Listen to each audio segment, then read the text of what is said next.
হয়ে গেছে কই মাছের ঝোল রান্না। কই মাছে দিয়ে দিচ্ছি নুন আর হলুদটা। নুন আর হলুদটা দিয়ে ভালো করে মেখে নেব।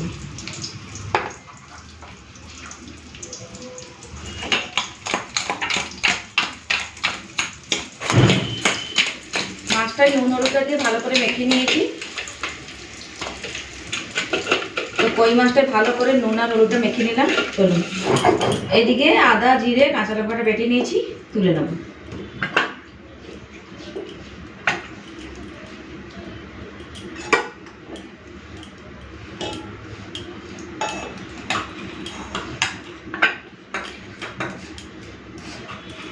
ব্যাস মশলা বাটা হয়ে গেছে। এরপরে মাছের ঝোল রান্না করব। কই মাছের ঝোল রান্না করব, তার জন্য কড়াই গরম করে নিয়েছি, দিয়ে দেবো সর্ষের তেল। তো এদিকে সর্ষের তেলটা খুব ভালো মতো গরম হয়ে গেছে, দিয়ে দেবো নুন হলুদ মেখে রাখা কই মাছগুলো। এই যে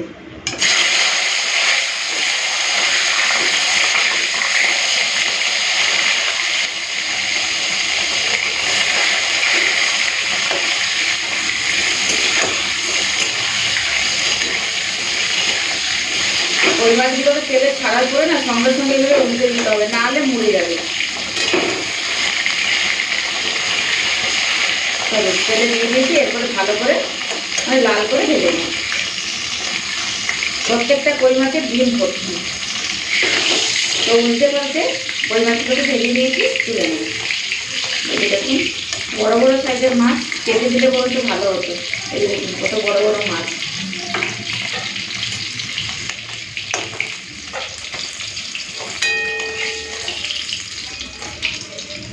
এই যে কই মাছ ভাজা হয়ে গেছে। চলুন এরপরে রান্নাটা করি, মানে মাছের ঝোল রান্না করব। তো জিরে ফোড়ন দিচ্ছি।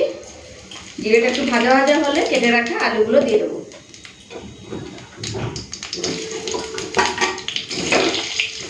আলু ভাজার সময় নুন আর হলুদটা দিয়ে দিচ্ছি।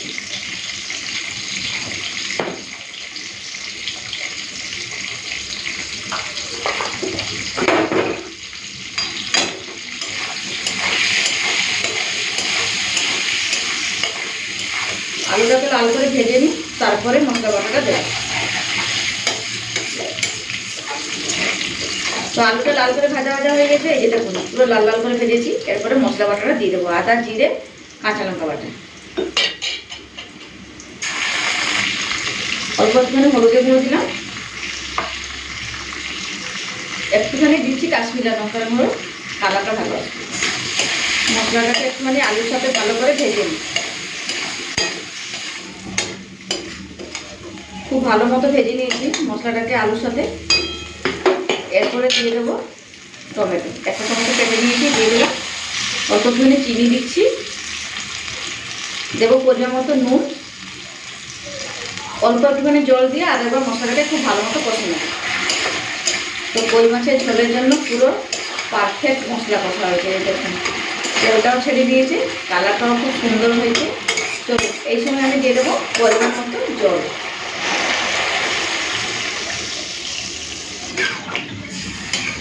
জল দিয়ে দিয়েছি, এবার মিশিয়ে নিলাম, ঢাকা দিয়ে দেবো। আলুটা সিদ্ধ হলে তারপরে আমি ভেজে রাখা মাছগুলো দেবো।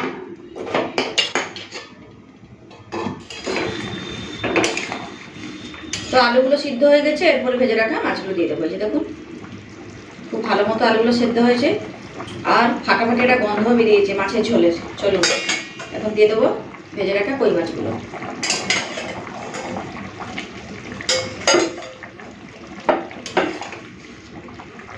মাছটা দিয়ে 2-4 মিনিট একটু ফুটিয়ে নিই।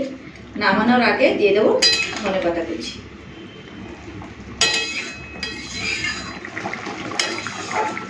তো এই যে দেখুন কই মাছগুলো দিয়ে দেওয়ার পরে না 4 মিনিট মতো ভালো করে ফুটিয়ে নিয়েছি। এরপরে নামানোর আগে ধনেপাতা কুচি দিয়ে দেবো।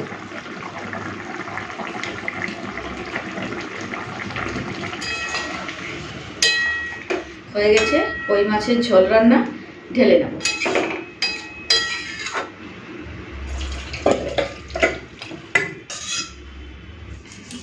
ব্যাস আলু দিয়ে জ্যান্ত কই মাছের ঝোল রান্না হয়ে গেছে। এই যে দেখুন।